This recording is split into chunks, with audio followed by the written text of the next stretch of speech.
তো এইটা 2022-এ আমাদের কয়েকজন থ্যালাসেমিয়া পেশেন্টদের আমরা কিছু করতে পারছিলাম না, খুব ফ্রাস্ট্রেশন হচ্ছিল, পয়সা কড়ি নেই।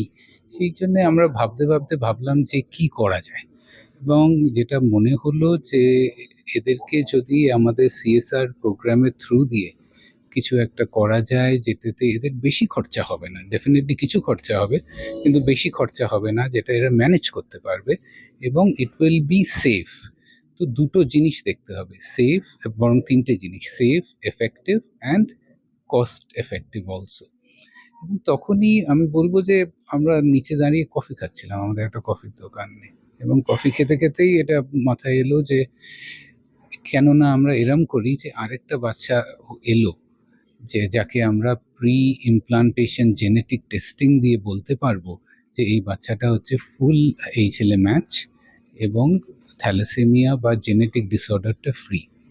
সেইটা করতে আমরা আগে কলকাতায় করতে পারতাম না, কিন্তু এই যে রিনিউ হেলথ কেয়ারে রাজীব বলল যে সেটা সম্ভব কলকাতায় করা, এবং তখনই আমরা প্রোগ্রামটা ঠিক করলাম যে এরম যদি হয়, পেশেন্টরা প্রথমে হয়তো আমার কাছে অ্যাপ্রোচ করবে বিইং আ হেমাটোলজিস্ট বা প্রশান্তর কাছে, সেখান থেকে আমরা রাজীবের কাছে পাঠাবো, কাউন্সেলিং করে আইভিএফ হবে। মনে রাখতে হবে এটা একটা নর্মাল বেবি, বা sorry, and a normal couple, not a normal baby but a normal couple. তাই জন্য এদের আইভিএফ এর মানে সাকসেসফুল হওয়ার পার্সেন্টেজটা ইজ ভেরি হাই। তো এদের আগে একটা বাচ্চা হয়েছে, এদের কোনো ইনফার্টিলিটির প্রবলেম নেই, সুতরাং এদেরকে আইভিএফ করে যদি অনেকগুলো এমব্রয়ো পাওয়া যায়, তার ভেতর থেকে একটা দুটো এমব্রয়ো ডেফিনেটলি হবে যেটা ফুল এইচএলএ ম্যাচ আর কমপ্লিট থ্যালাসেমিয়া ফ্রি। তো সেইরকমভাবেই একটা এমব্রয়ো তৈরি করা হলো, এবং করে এই বাচ্চাটার মার উম্বে দেওয়া হলো। একটা মেয়ে হয়েছে, by the way, the donor is a girl, a little baby girl, এবং ওর ওই আম্বিলিক্যাল কর্ডটাকে আমরা নিয়ে ও এই বাচ্চাটাকে দেওয়া হয়েছে। এবং আমরা যেটা দেখলাম যে, বা আমি যে এক্সপিরিয়েন্সে দেখেছি যে আমাদের একটা সেল ডোজ লাগে ইন দ্য আম্বিলিক্যাল কর্ড, এবং সবসময় ইন্ডিয়ান মাদারদের সেই সেল ডোজটা আমরা পাই না। কেন পাই না, তার হয়তো অনেকগুলো রিজনস আছে। তাহলে আমাকে যেটা করতে হবে যে শুধু আম্বিলিক্যাল কর্ড দিলে হয়তো ট্রান্সপ্লান্টটা সেফ হবে না, তাহলে সেফ করার জন্য আরেকটা জিনিস কি করতে হবে, মা বাবার থেকেও কিছু সেল নিতে হবে। তাহলে আমরা সেটা দুরকমভাবে করলাম, তাহলে মা বাবার থেকেও কিছু সেল নেওয়া হলো স্টেম সেল, কিছু স্টেম সেল নেওয়া হলো আম্বিলিক্যাল কর্ড থেকে। এবার আমরা আস্তে আস্তে দেখি যে 3 থেকে 6 মাসের মাথায় আম্বিলিক্যাল কর্ডটা will take preference in the body of the patient, whereas এই যে মা বাবার যেটা হাফ ম্যাচ স্টেম সেলটা আছে সেটা কমে যায়। এটাকে বলে হ্যাপ্লো কর্ড ট্রান্সপ্লান্ট। ইন্ডিয়ায় খুব একটা বেশি হয়নি, আমি জানি না হয়েছে কিনা আগে, তবে হয়তো এটা প্রথম, হয়তো সেটা না কোট করাই ভালো। বাচ্চাটা ভালো আছে, একটা দুটো ইনফেকশন হয়েছে ডিউরিং অ্যান্ড আফটার ট্রান্সপ্লান্ট, সেটা ট্রিটমেন্ট হয়েছে, ভালো আছে।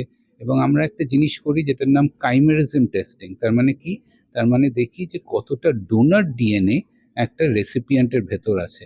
মানে আপনি যদি আমাকে স্টেম সেল দেন, আমি দেখব আপনার কতটা ডিএনএ আমার বডির ভেতর আছে। সেই টেস্টটাকে বলে কাইমেরিজম টেস্টিং, এবং সেটা আমরা দেখছি প্রায় 100% ডোনার ডিএনএ পেশেন্টের ভেতর আছে, which suggests that our transplant is definitely successful. বাচ্চাটাকে রক্ত দিতে হয় না আর। আজকে প্রায় 3-4 মাস হয়ে গেল বাচ্চাটার রক্ত লাগে না, যেটা আগে 10 দিন অন্তর অন্তর রক্ত লাগছিল। সুতরাং আশা করা যায় এই জিনিসটা যদি সাস্টেনেবল হয়, তাহলে this boy is cured from the thalassemia. অডিয়েন্সদের এটার জন্য কি অ্যাওয়ারনেস মানে মেসেজ দিতে চাও? কারণ অডিয়েন্সদের বোঝানোটা খুব মুশকিল। তো বিশেষ করে যাদের বা থ্যালাসেমিয়া বাচ্চা আছে, বা যাদের বাচ্চাদের থ্যালাসেমিয়া আছে, তাদেরকে এটাই বলবো যে যত তাড়াতাড়ি সম্ভব হেমাটোলজিস্ট বা যারা বোন ম্যারো ট্রান্সপ্লান্ট করতে পারে বা আমাদের মতো লোকেদের কাছে যত তাড়াতাড়ি সম্ভব আসুন। কারণ বোন ম্যারো ট্রান্সপ্লান্ট করার একটা বয়স আছে বাচ্চাদের। আমরা জেনারেলি বেশি বয়স হয়ে গেলে, 8 বছর 10 বছর হয়ে গেলে অত ভালো সাকসেস পাই না। সুতরাং যতটা কম বয়সে বা একটা সার্টেন বয়সে করা যায় সেটা ভালো হয়। সুতরাং যত তাড়াতাড়ি সম্ভব সেটা করুন। থ্যালাসেমিয়ার চিকিৎসা আছে, করতে পারি, এবং হয়তো আগে যেটা প্রচুর খরচা হতো, যেটা 25, 30, 40 লক্ষ টাকা খরচা হতো, সেটা অনেকটা কমে গেছে। প্লাস আমাদের অনেক এনজিওস আছে যারা এইসবের ক্ষেত্রে হেল্প করে।